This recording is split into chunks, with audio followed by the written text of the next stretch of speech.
D&D 2024 seems to be all anyone on YouTube is talking about these days, but there are a number of other smaller games and supplements that give official D&D a run for their money. Today we're looking at 4 new products, and they are terrific for new gamers, younger gamers, solo gamers, and anyone looking for a great sandbox. Today on Dungeon Craft.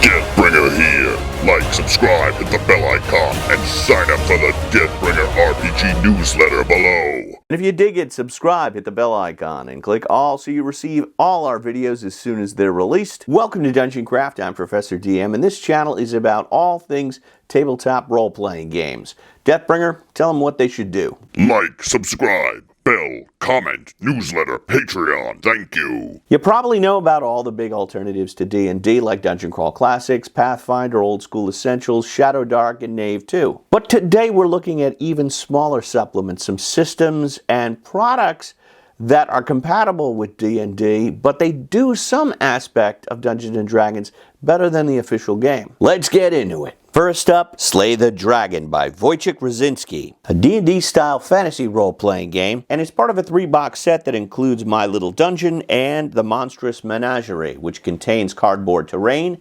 and monsters. And it comes with all this great stuff. And these books, which I have the English and Polish translations, Game Master screen, dungeon maps, and tons of character sheets. I like teaching games by looking at the character sheet. You got 4 stats: skill, strength, sorcery, and speed. When you want to attempt something, you roll a 20-sided die and add the appropriate stat and try to meet or beat the target number. Sounds familiar? It is D&D. Health is hit points. Mana you spend to cast spells. Ammunition and torches you keep track of with usage dice. When you strike a monster and do damage, you subtract armor. The remainder is the number of hit points you lose. And that's the basic game. Then we have a nice introductory dungeon that explains exactly how to run the game. Each room, each encounter is just 1 page. The descriptions are succinct, clear, with simple stat blocks that make it fast and easy for the GM. There's even some cool subsystems called treasure dice for randomly rolling up the treasure, which I find exciting. I love how the dungeons are presented on these cards.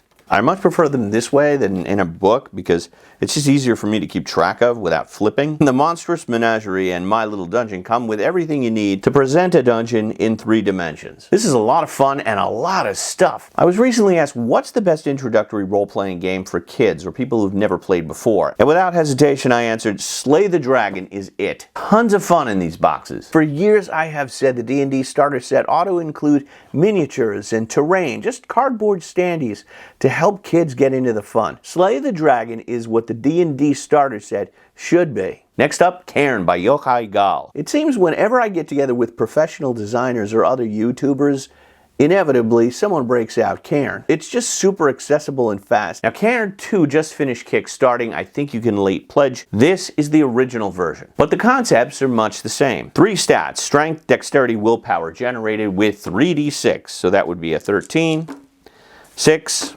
and 13. And that's how long it takes you to make a character. When I want to hit something, I roll 13 or less with a 20-sided die. If I want to cast spells, 13 or less with a 20-sided die. And if I want to dodge something, it's a 6 or under. Armor absorbs damage. If the damage exceeds your armor points, you lose hit points, and when you hit 0 hit points, you're dead. And your character can carry anything you can fit into that backpack drawing. It starts with Principle for Wardens, that's the Game Master, and Principles for Players, very similar to Ben Milton's Knave. And if you played Knave or Into the Odd, this game looks very familiar. It takes the 3 stats roll under from Into the Odd, and the random character generation elements, like your physique, your hair, your speed, your misfortunes, from Knave. And again, like Knave, it includes a list of 100 spells. Simple 1-line descriptions, they're not attached to spell levels. If you find the spell on a scroll, you can cast it. And anyone can cast spells. Fast, simple, lots of fun. It is the perfect introduction for newer players into the exciting world of role-playing games. It takes 5 or 10 minutes to teach the concepts and make up a character, and immediately people are in the action. And like the rest of my YouTube colleagues, I am a big fan. Next up, Flick Silverpen's Guide to Dragontown and the Darkness Below by J.P. Couvert. This is a preview copy, so this is not what you're getting from Kickstarter. That is going to have a fancy red cover, I am told, but this one's pretty good. And it is written and illustrated by J.P. Couvert, and Dragontown presents a sandbox. Illustrated with a comic book. Fantastic. And we've got 12 chapters, 12 different locations surrounding the town. Now, Dragontown is system agnostic. Got a fantastic stat block system. Everything is rated on a scale of 1 to 4 circles. Ogre, example monster. A lot of health, medium armor, slow, and it does more than average damage. And that's all you need. That is friggin' brilliant. How did nobody think of this before? So Dragontown is your home base. And we have some fun locations like a magic apple orchard and a market for those players who just love to go shopping. A tavern, the Ugly Mug. Then we get into the locations like Malamure Cemetery, the nearby castle. I love this 3D art. It looks a lot like the moat house from the village of Hamlet. I've talked a lot about this, about when you write a module, you should have everything you need on that page with no flipping.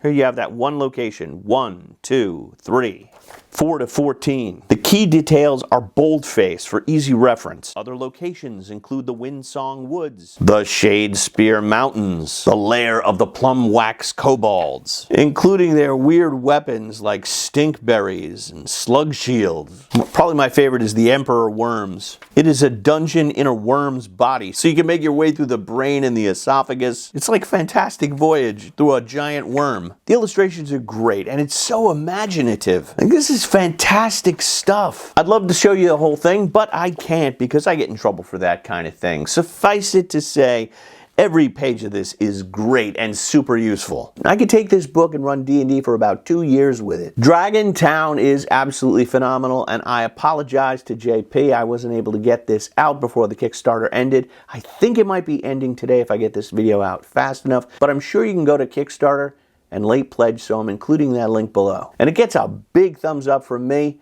More game books should look like this. Next up is Korny Gron Adventurer's Guide by Kuba Skrzynski. In case you're wondering, Korny Gron means peak black in Polish, and this book is a system-agnostic sandbox set in a dark fantasy Poland. The binding and the presentation on this book is fantastic. Beyond Korny Gron is 336 pages, deluxe glue binding, not 1 but 2 ribbons. The end paper is filled with random charts. Korny Gron is set in the Polish Carpathian Mountains, and it features monsters, enemies from Polish legend and folklore. It's system agnostic, but you got a lot of random charts for rolling up an appropriate character. What kind of body type do they have? What kind of haircut do they have? What are they wearing? Why are you adventuring? Why are you looking for a better life? These charts can be used with any game to add details to your character. Carpathian rumors and legends. What brought you together? How did your party meet? Weapons, including black powder firearms. Places in the mountains. Factions. Weather. Encounters. Places in caves. It's just one chart after another. A bestiary that begins with the most dangerous monster of all, the people. Filled with gritty, grimy monsters like outlaw bands. I love these random charts for rolling up different types of bands with different types of leaders, including authentic Carpathian names. Original monsters like the shape-shifting Vodnik, the Knocker, and the Bone Cruncher. And there are tons of original monsters here I guarantee you've never seen before. And great rules and charts for creating instant adventures. Fantastic stuff. I have a lot of games on my shelf, and once in a while something comes around and I'm like, there's nothing like that. That describes Beyond Korny Gron, and it gets a big thumbs up from me. The Beyond Korny Gron Adventurer's Guide is such a tremendous value, and it works with any OSR game. And like Dragontown, more gaming books should look like this. At least that's what I think. What do you think? Share in the comments below, and I'll see you next time. May all your rolls be 20s. You. Why don't you click on some independent games for a change? Right there on your left.